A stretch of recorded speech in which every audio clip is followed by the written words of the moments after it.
on September 27th, 1977, three terrible things happened in the small town of Garrison.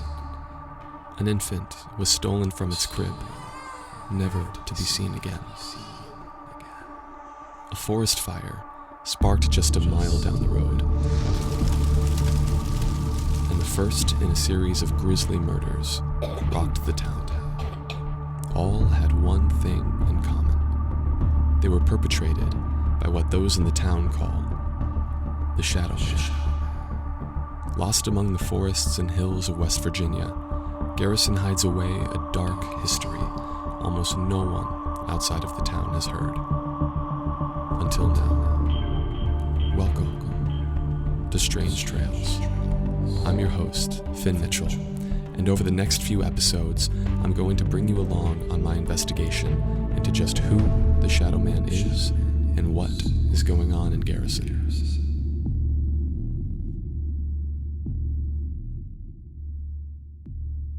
Growing up, all of us have, I think, heard different bits of folklore or urban legends from our friends that supposedly happened to a friend of their friends, or someone in the nearest town or city. Usually it was something creepy, some unexplainable, vaguely demoniac event that was meant to leave us with a certain sense of dread. I heard my fair share of these tales at sleepovers as a kid. The hook-handed man stalking a pair of teens making out in a car, a serial killer licking a girl's hand at night, which she wrongly believed to be her dog, the hitchhiker vanishing from a moving vehicle, and one of the most pervasive legends, Bloody Mary. After hearing them, once the initial creepiness wore off, I used to wonder where these stories actually happened, whom they happened to. For almost all of them, a quick search online yielded dozens of results debunking them, and I very quickly stopped taking these so seriously. Though, I have to say that these dark things held my attention far beyond the initial version I heard. Full disclosure, I'm not just interested in things like this in an incidental manner. When I was a kid, my mother died in an aggressively unnatural way, and I was the one that found her. I've spent so many hours growing up, reliving that period, wallowing in it, and the only thing I found that could take my mind off it for an extended time has, weirdly, been this fascination I have with the occult, paranormal, whatever you want to classify folklore as. So, every now and then, I'll hear about a story and I'll just sink my teeth in. The vast majority of them are purely fictional, which is the unfortunate reality of the situation. However, one of my closest friends growing up, Omari, who is producing the show with me, knows how far down the rabbit hole I've gone. When he heard a story involving this mysterious shadow man, he knew I'd be hooked.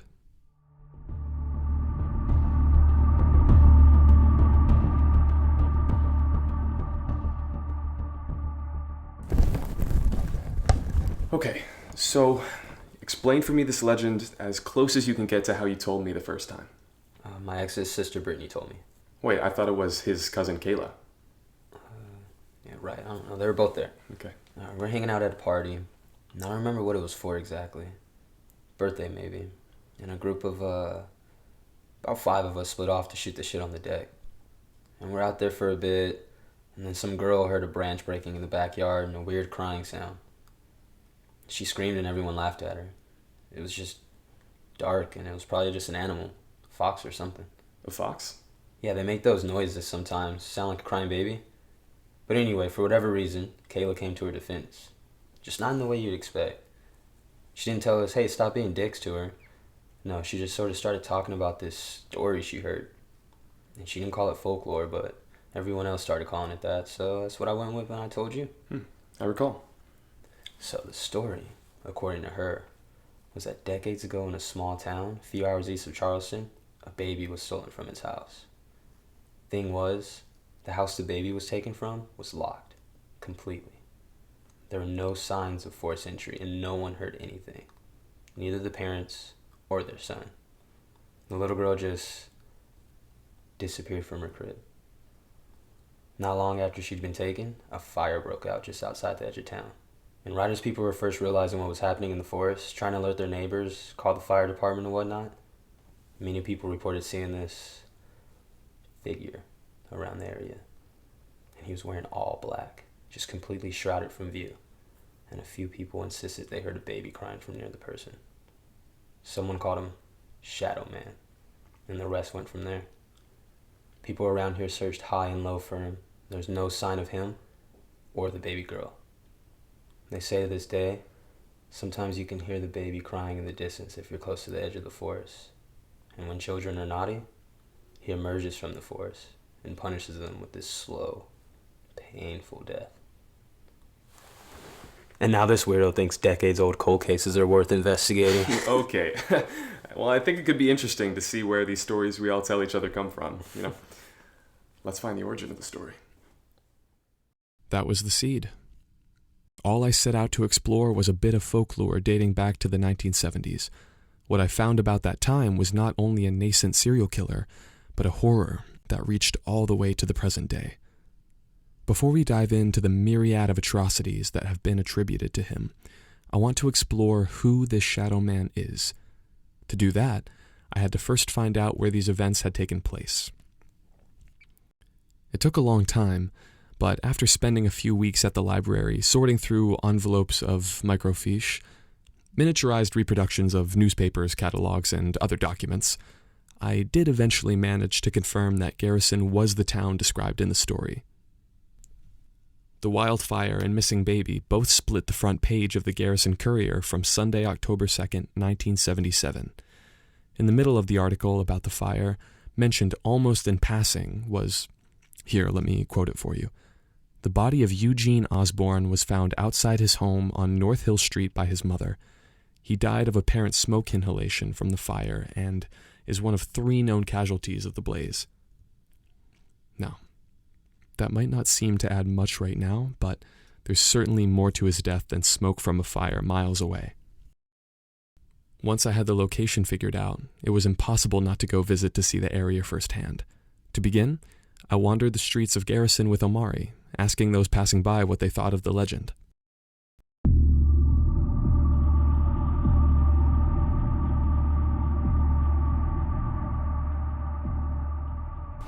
Oh, what about this guy? Oh, yeah. Excuse me, sir. Can I ask you a question? About? The town. What do you know about the Shadow Man? Wait, where are you going? Is this some kind of joke? No, I'm doing an investigation. Don't waste your time. Sir, do you know something? Sir? Sir? I felt like I had lost an opportunity after he walked away, because clearly he knew something, and I was kicking myself for not getting a more direct answer, but his reaction had just caught me so off guard that he slipped away while I was still processing it. Thing is, it ended up not mattering that we missed out on him because that same type of almost indignant reaction to my investigation kept happening.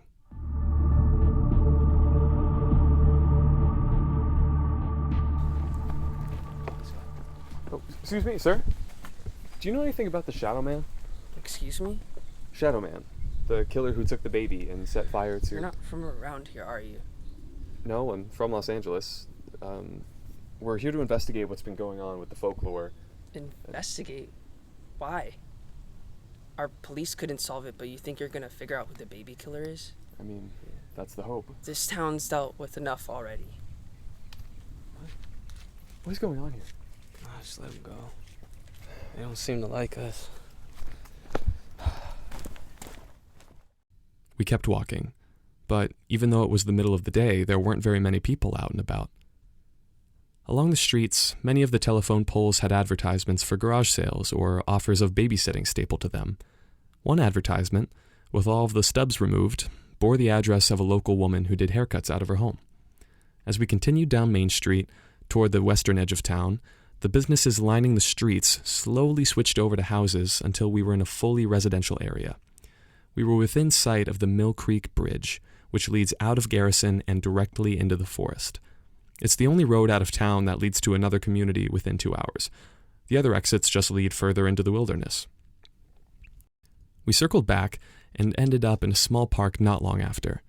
As we strolled through, We came up behind a bench where a guy was quietly applying a nicotine patch to his shoulder. Right as we reached him, he rolled down his shirt sleeve to cover it and lit a cigarette. He looked anxious as we approached, like he had been expecting to be alone in the park. Eventually, I gathered that his name was Cameron Findlay, and he'd grown up in the town.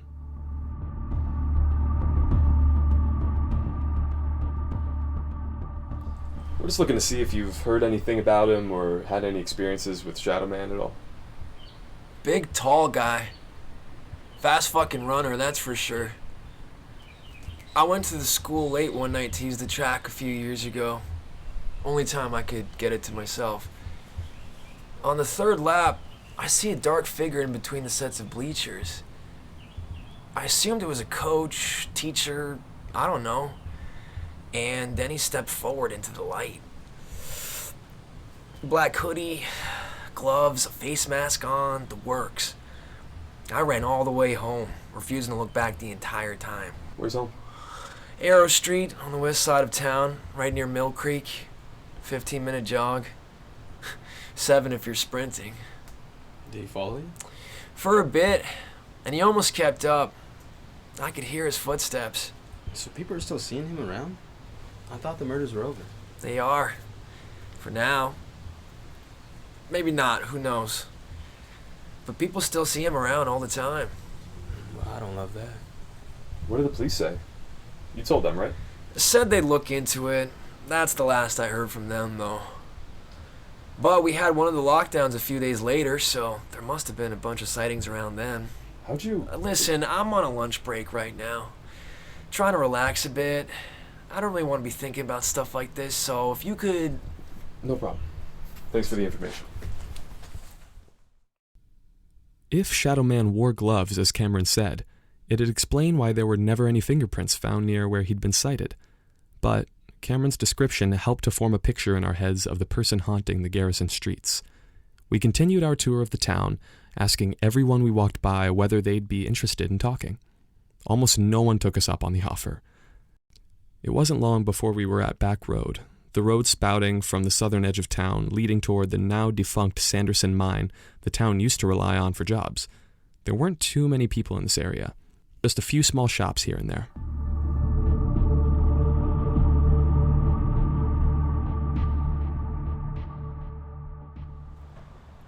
You think there are any sidekicks out here? I want to get my palm read. I'm surprised you believe in that stuff. It could be fun. Nah, let's just turn back. We need to go find some other people to talk to. It is strange how no one will talk about Shadow Man at all. They clearly know what we're referring to, but sometimes just... What? He's cute. Let's talk to him. Omari. I would just like to submit for the record that this is a horrible way of conducting an investigation. Hi, my name is Omari. I'm Jordan. I'm here with my stray friend, Finn. Hi. We're doing an investigation. Oh, into what? Have you ever heard of something called the Shadow Man? Oh. He nods, thinking through the rest of his answer. I have. You look like you have more you want to say. Have you ever had any sort of experience with him? Well, there's the nursery rhyme the kids teach each other in school. Ooh. Can you perform it? I haven't thought about it in a while. Let me see. Cross the bridge, he comes this way, hurting children to this day. Salted earth, hollowed ground, fire rage neath lunar shroud. Sacrifice a life cut short, free the scourge to hunt for more. Out past sundown, you're on his land, so get inside, away from Shadow Man. It's not a great rhyme or anything, and it's not even accurate. Accurate? What are you guys doing this investigation for? Curiosity. Well, I do actually have something I can add. It's not much, but... Anything is helpful at this point. We're just finding puzzle pieces right now, and we'll fit them together later. This was a little while back, a couple months ago, right before the last lockdown. That's recent. I guess. There was a huge crash very early in the morning at my house. Something heavy fell over in my basement. It woke me up for a second, and then I rolled over and fell back asleep. A few minutes later, Bryce knocked at my door, waking me up again, and asked if that had been me that made the noise. Who is Bryce? Oh, sorry, my dad. Your dad? You don't get along with him that well, do you? Things could be better.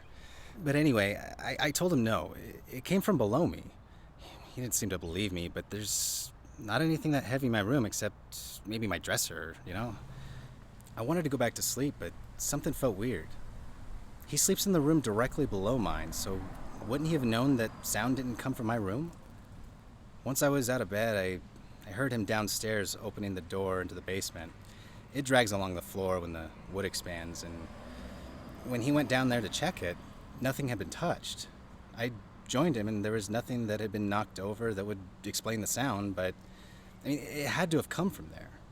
All the other rooms in the house were unused except for where my mom was sleeping, and she didn't even hear the noise, and nothing fell over in the den or the living room either. And then outside, I checked for footprints. I thought maybe somebody had tried to break in, but there was just deer tracks around the storm door, so I don't know what happened. Bryce suggested it might have been the cat that knocked something over, but she was upstairs sleeping on my mom's bed with her, and I mean, she can't get into the basement without being let in. Did your siblings hear anything? No, I don't have one anymore. Anymore? My brother Devin it's complicated. How? Did Shadow Man do something to him? No, he overdosed. Whoa. Sorry to hear that. Yeah, it was a few years back. How old was he? 24. But that's not what I was getting at. The crash in my house just reminded me of the night before, something I'd ignored. I could hear a few voices talking around 1 a.m. when I left the bathroom, ready for bed, but it sounded like I left the computer playing a video or something, but when I checked it, nothing was playing. I heard the voices for a little while longer, whispers almost, and then fell asleep. When Bryce woke me up, the voices were still kind of audible, like they were coming through the air vent. I could hear them clearly. When he went down to the basement, he said the radio was turned on, and that's what I had been hearing, but how would that have turned on? My mom was upstairs with the cat by the time I started hearing the voices, so it's not like she was down there exploring and her paw flipped a switch or something. It wasn't an alarm setting or anything? It's just a radio. It doesn't even have an alarm function. So I don't know. I think someone was in the basement that night, and with the lockdown happening a few days later, I'm pretty sure if it was anyone, it was Shadow Man. Does he normally do that? Break into houses? He's mainly here to terrorize, so I wouldn't put it past him. Who were the other voices that you heard? I don't know. Maybe it was just the radio, but I mean, somebody had to turn it on. And what about the murders? He's killed 5 kids, but so many more people have seen him and been stalked by him. He usually shows up late at night when you're alone and vulnerable. Did you see anything else? Hear anything? Uh-uh. To this day, I'm convinced Shadow Man was in my basement that night. I'm not sure what made that loud noise, and I'm not sure how he got in the house in the first place. He shakes his head at the ground, furrowing his brow. We checked the doors that day, and they were all locked. None of the windows were open either, and the police never found fingerprints anywhere. What if he was wearing gloves? It wouldn't shock me. Why do you think he didn't attack you? He only kills kids. If he was going to do it, he would have done it when I was younger. One year, I just turned 8. I was running around the forest by myself, exploring. Looking back, what the hell was I doing? It was like the week before one of the murders, too. Crazy stuff. It's weird to think about. Never did that again. Which murder was it? This little girl. Her name is Nicole Taylor. Everyone has weird stuff happen to them around here. We all kind of have each other's backs, you know? We have to. After we left Jordan, we continued walking the streets for a bit, not really getting any new information. Almost an hour or so had passed at this point, and traffic was picking up as people returned home from work. It was in this rush that we came across a group of 3 people: Samantha Edwards, Jessie Abel, and Gabe Howard.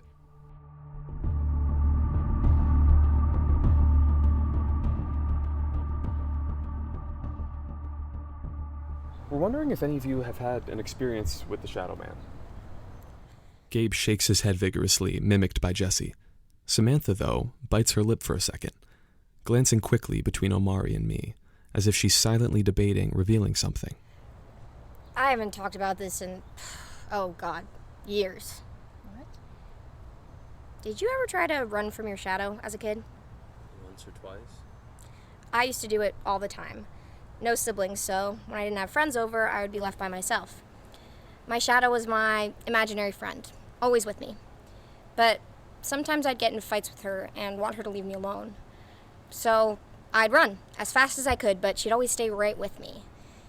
It took a while, but eventually I figured out I could go under a tree or into a building or, I don't know, anywhere that was all shadow. And then she'd vanish, and I'd finally be alone. One day I was playing in my backyard. I live over there. She points toward the residential area, nestled right against the tree line of the forest. Swinging all my swings, begging my shadow to push me higher since my legs were only getting me so far. I wanted to try to go all around the bar. The thing is, I can't be positive, but I like to think I knew my shadow wasn't real. Like, I didn't actually expect it to push me higher, I was just playing pretend. Which is why it was so surprising when I felt a hand on my back, giving me a shove. It pushed me way too hard, though, and knocked me right off the swing because I wasn't ready for it. Knocked the wind right out of me. But in those moments when I was trying to force my lungs to take in the air, I swear I saw a dark, shadowy figure running away from the sunlight and back into the forest. And there was a ringing in my ear from the fall, but it almost sounded like a baby was crying nearby. As soon as I was able, I got up and ran inside, scared out of my mind. Tears just streaming down my face. I probably made no sense at all when I told my mom what happened. My shadow pushed me off the swing. That's what I knew it as. From then on, she was not my imaginary friend. I played games alone. But every now and then, I'd look out my window, and usually right in the middle of the day, I'd see a shadow just standing there, a couple of trees away from the edge. Did you ever tell your parents about what you were seeing? I tried. By the time they'd get to the window, it'd be gone. And in my little kid brain, it was just my shadow, waiting to be invited back to play. But even then, I held a mean grudge, and I never forgave it for pushing me off that swing. Gabe, what's that look on your face? That's what you saw? You had that happen to you? Yeah, it was super traumatic. And no one believed me when I told them about it, so I just stopped telling people. Oh God. What? I didn't think I'd seen him, but it was years ago. He was outside my window too. Oh my God. Oh my God, I yelled out the window at him. There was a baby crying nearby too for some reason. It was weird. I was home alone. He could have... Oh my God. I was so high I was sure I was hallucinating. I'd ordered a pizza, and in my head it was the pizza guy refusing to bring it to the door. I lost my shit, and then the actual pizza guy, when he showed up a few minutes later, he must have been so confused. I'm sure he sees people blitzed out of their minds pretty regularly. Did the figure you saw do anything? Did you ever see him again? No, it's like he was just observing. He didn't respond to anything I yelled at him. I was so close to running out to flip on him just for being there. I feel like an idiot. How did I not realize that? You probably should have called the police. Or your dad, at least. His dad's a cop. Well, what are they going to do? Show up 30 minutes later and then say there's no one there? Not worth it. What are you hoping to get out of this? Me? I want to figure out who the Shadow Man is. All this started almost 40 years ago, right? Yeah? And yet the experiences you've had are so recent. This person, even if they were 20 when this began, would be 60 now. That's insane to me. The idea of a 60-year-old man creeping around and terrorizing a town. Yet somehow no one's caught him? The police are... Where are the police on this? They must have leads of some sort. Yeah, I'm gonna check with them. But first I want to focus on what the people living here think of this, though. And then I'll focus on the crime. Just a suggestion for you. Maybe check with some of the retired officers. Or at least one of them. Like who? Keith Wilson. Oh God, not that guy. Why? What's wrong with him? We'll just say he didn't retire by choice. I don't know that it's a good idea to go chasing after this.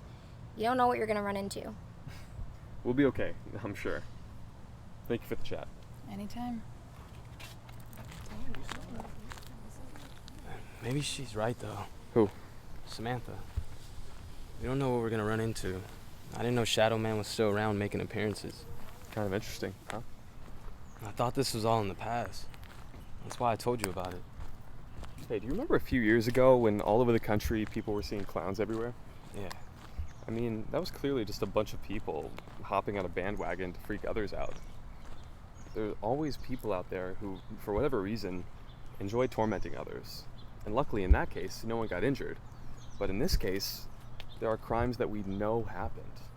People died, and they're still seeing the Shadow Man everywhere.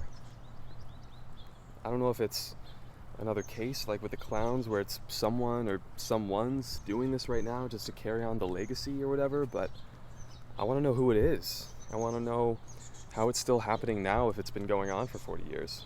You think it's a copycat? Well, the crimes from what we know seem to have stopped, and now he's just appearing places. I don't know that it can really be considered a copycat since they're not committing the same crimes, but I also don't want to just go into this assuming it's not the same person doing this as it was originally. It's totally possible it's the same person, but then the question becomes, why has he changed? Or rather, is he doing the same things, but people haven't discovered his more recent crimes? He kidnapped a baby. They don't know why. But people would notice if the infant went missing around here. But my question is, where are the rest of the bones, right? Where's the body? That's a good question. I'm so confused right now. I thought if I learned about him first, I could take that knowledge and use it to understand why he committed the crimes he's accused of. No, I should stop saying he committed the crime since we don't know that for sure, but the evidence does seem to point in that direction. Everything I've learned as of right now just makes me scratch my head harder, though. That forest fire? Why start it? What did he gain out of that? And he, so far, hasn't started another one, but why not? Yeah, and then the child murders. Exactly, the murders. Started a decade apart, getting progressively closer together, right? A new child, different family, but then he stopped after 2009. The last murder was July 7, 2009, yeah? Mm-hmm. And both Samantha and Gabe's experiences happened after that, though, so he was still around, but he didn't kill anybody. This is a bizarre case that I think would be really difficult to piece together as an officer, just based on everything going cold for so long between murders. There's so much to find out about this person. Is it, for instance, somebody in this town? Someone they all know but don't suspect? Or is it some outsider from who knows where strolling in and causing havoc? Maple Ridge, the nearest town, it's over an hour away. So how practical is that? Because if it's not someone who lives here, it's someone who's putting in a lot of effort to be here. So my question is, who are they and why do they want to be here so badly? Over the first few days we spent interviewing people, there were a surprising amount of stories like this. These almost encounters with the Shadow Man, where, for whatever reason, he never harmed anyone or spoke to any of them. A few residents did end up describing a crying baby nearby during their experiences, though it wasn't a consistent feature of their accounts. Despite these few anecdotes offering a glimpse into the actions of the Shadow Man, it became readily apparent after that first day that we needed a more direct plan if we were going to get any closer to figuring out his identity. Canvassing the town was only going to help so much, so we started researching names and places that came up in the news reports about the crimes. Many of those people who showed up have since passed, and most of the older generation that is still alive is oftentimes very unwilling to discuss what transpired. Almost everyone in the town who was willing to talk had at one point or another come across the Shadow Man. None got a good enough look to be able to describe his features, which, as an officer in that town, must have been so frustrating. Omari and I had discussed our fears on the way to Garrison, and for both of us, the idea that we might not find anybody with new information was at the forefront of our minds. And there was always that nagging voice at the back of my head, telling me that Shadow Man was just a bit of folklore, and there wasn't even any new information to get anyway. If anything, this was all based on a deranged killer from 40 years ago, who at this point was almost certainly dead, or very close to it. But if it was just a tale, there wouldn't be as many people with unique, direct experiences as there are. Over the next week or so, we scoured the town, collecting as much information as we could, but things started to change pretty quickly. After a few days of asking around, we'd catch people peering out from behind their curtains after we knocked, or sometimes even as we were walking up the driveway. And then they wouldn't answer. It was like word of our arrival had passed through the town and everyone had been warned of what we were asking about. Over the following days, we continued canvassing the town, sometimes getting conversations with people and other times getting shooed away. On rare occasions, though, we were referred to someone else. And that's how we met Ava Cook, someone who'd lived in the town her whole life and could speak with first-hand experience about just what the Shadow Man was capable of. Ava still lives at home, saving up, she says, to move out of the area. Her house is one of half a dozen identical buildings on a cul-de-sac, and it's a cozy, homey little place. As we walked in, scented candles were lit, the smells of cinnamon in one room and apple pie in another wafting together through the enclosed space. The hallways are filled with pictures of Ava and her parents on vacations or at family gatherings, and beside them, school pictures and baby photos of another little girl, this one a brunette to Ava's blonde. Teacher of the Year awards are framed on a packed bookshelf, one each for Mrs. Cook, teaching 8th grade science, and for Mr. Cook, teaching high school English. We cut through her kitchen and ended up in her living room at the back of the house, sinking into the couches that had clearly seen a lot of use in their time. This was a family that loved having guests over, perhaps to make sure the house was never empty.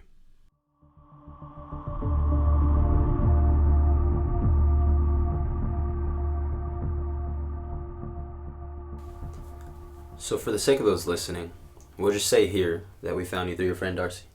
Yeah, I really should catch up with her. How do you know her? She was kind of vague when we spoke at her house. We used to go to school together. I'm surprised she remembered me. Well, not surprised she remembered me, just that she thought of me for this. I can't blame her, I guess. One summer back in middle school, the three of us spent all our free time running around through the forest, planning out this big camping trip we wanted to go on one day. We thought we'd hike all the way to the exact middle of the forest. Not sure how we would know we were there, but we insisted we would know. And then we'd spend the night and just live off the land out there. If only we were older, we insisted. Sorry, who is the three of us? You, Darcy, and... Madison, my sister. Oh, is that who the little girl is in the pictures?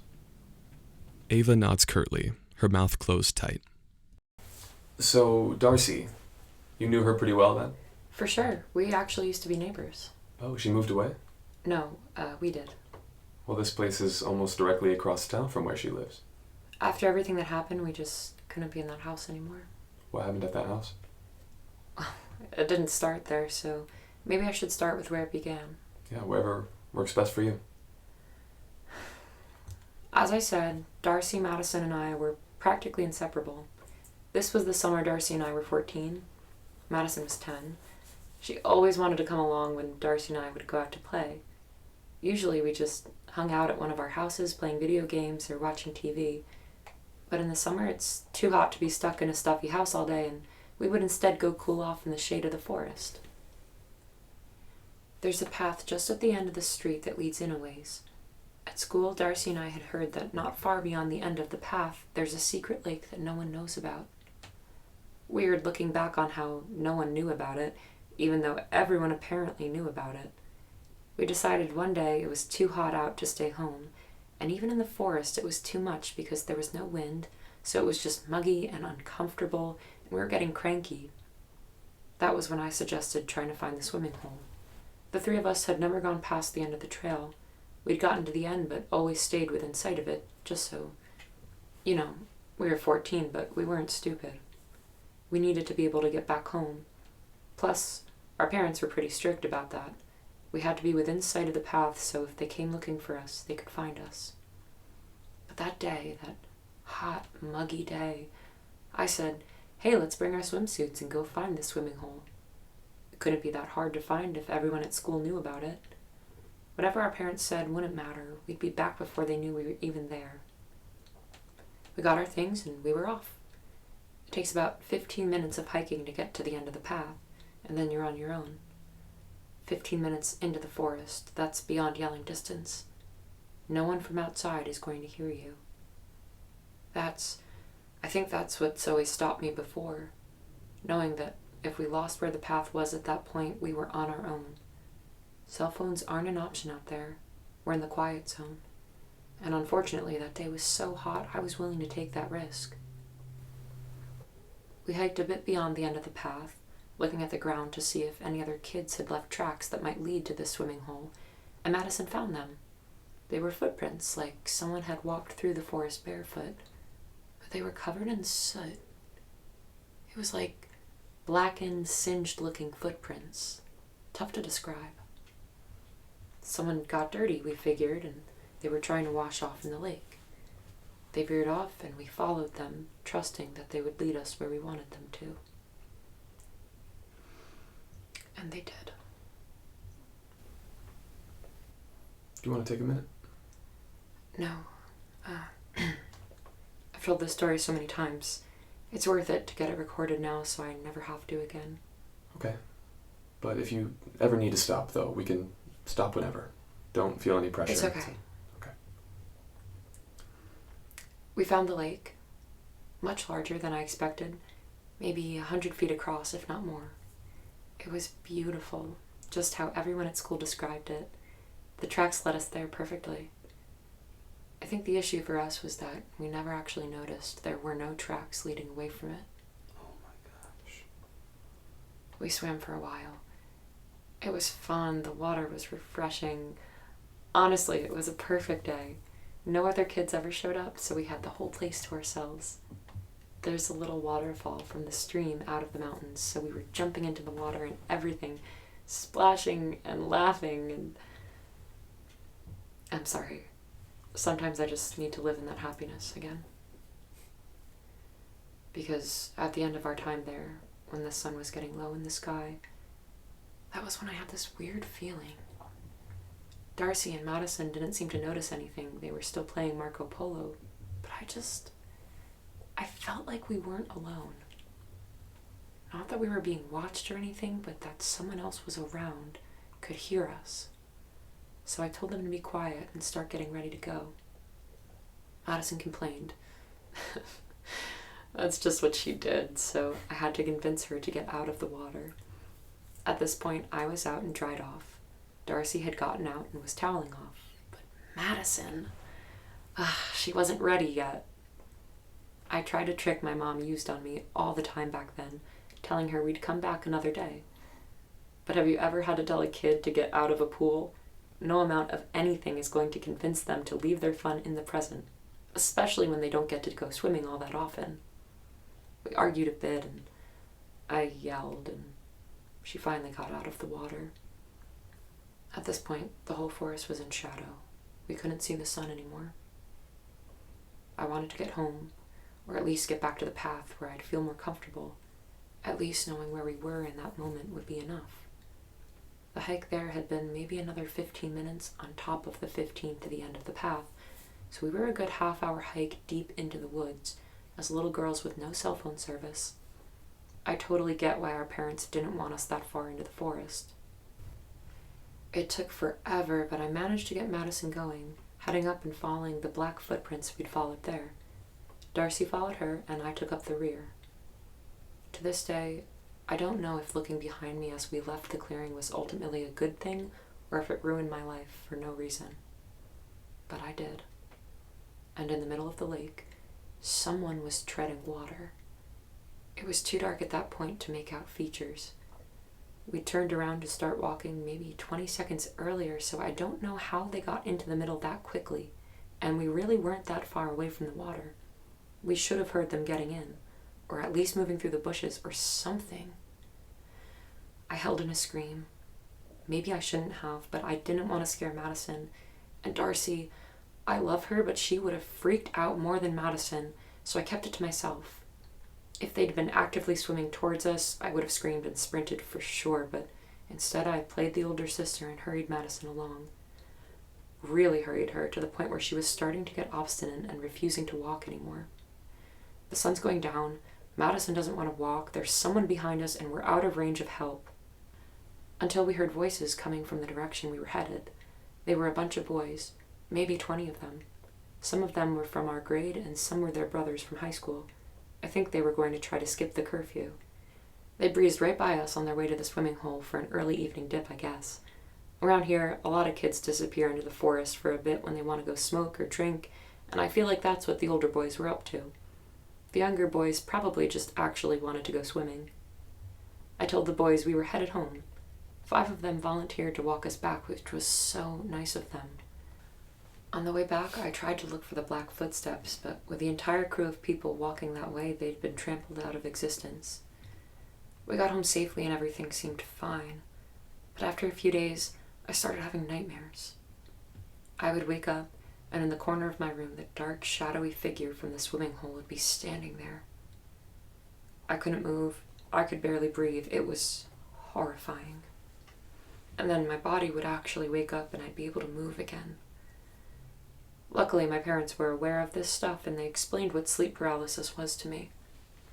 In another life, they would have solved my problems. Just knowing what's happening is sometimes enough to help you get over a problem. But here, in Garrison, I don't know if it was just sleep paralysis. I'm still not convinced my room was actually empty all those times I felt like I saw the figure.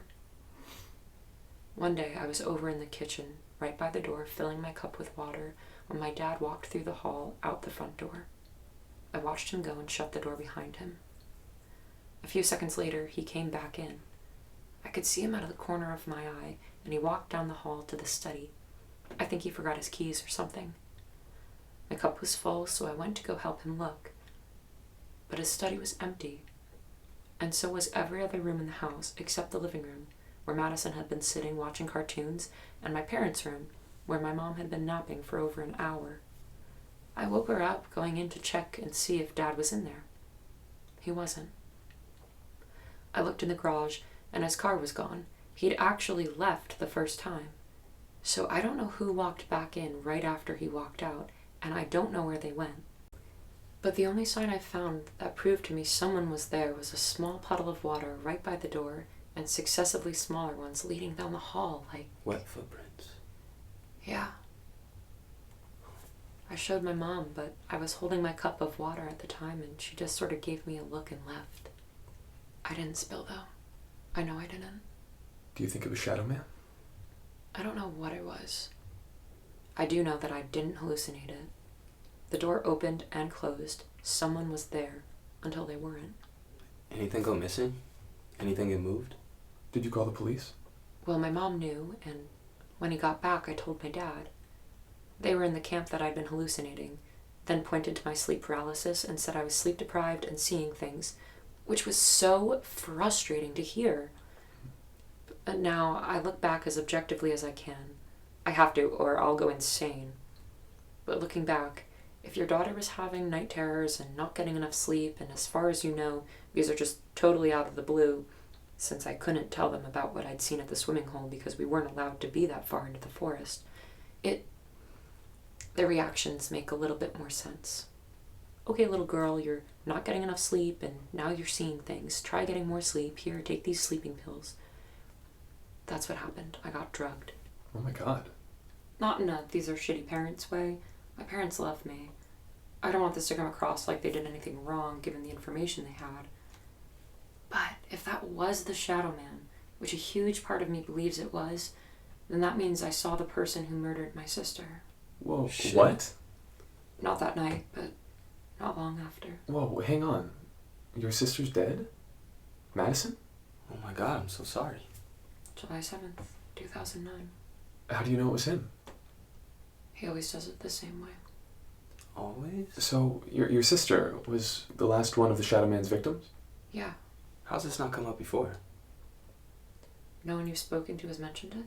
People weren't very keen on giving out the victims' names, and we're still figuring out what it is that we're even looking into here. For sure we would have found out eventually, but... Oh, wow. This town, for as forthcoming as some people have been, really seems to like to hold on to its secrets. No one gives up more information than they absolutely need to in any given moment, and that can be frustrating at times. Though, it became clear very early on that this was not just some folklore like we'd set out to explore. Naughty children were not the sole victims during Shadow Man's dreadful reign. Shadow Man, whoever he was, existed, and what we'd heard beforehand were just the parts of the story that had slipped out of the town one whispered secret at a time.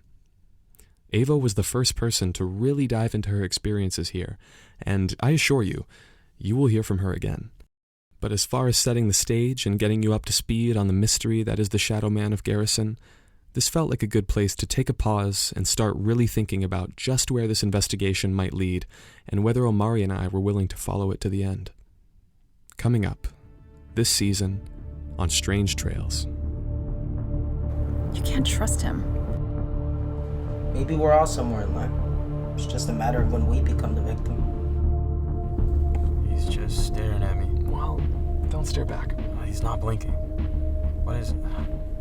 How is he doing that? You hear a lot of things in this town. It'd be foolish to think all of them are true. Turn that fucking thing off now. You cannot be here. Hey, let's go, Finn. Strange Trails stars Matt Winton as Finn Mitchell, Domenic Kim as Omari Mason, and Ashley Every as Ava Cook. Additional performances by Veronica Kim as Jessie Abel, Michael Ursu as Cameron Findlay, Rylie Decocq as Jordan Harris, Parker Billings as Gabe Howard, and Elisheva Glaser as Samantha Edwards. Created, directed, and edited by Colton Woods. Script supervisor, Fernando Collazo. Special thanks to Katie Joyce and Courtney Woods. Visit us at strangetrailspodcast.com for more info. Strange Trails will return in The Vanishing of Margaret Lee.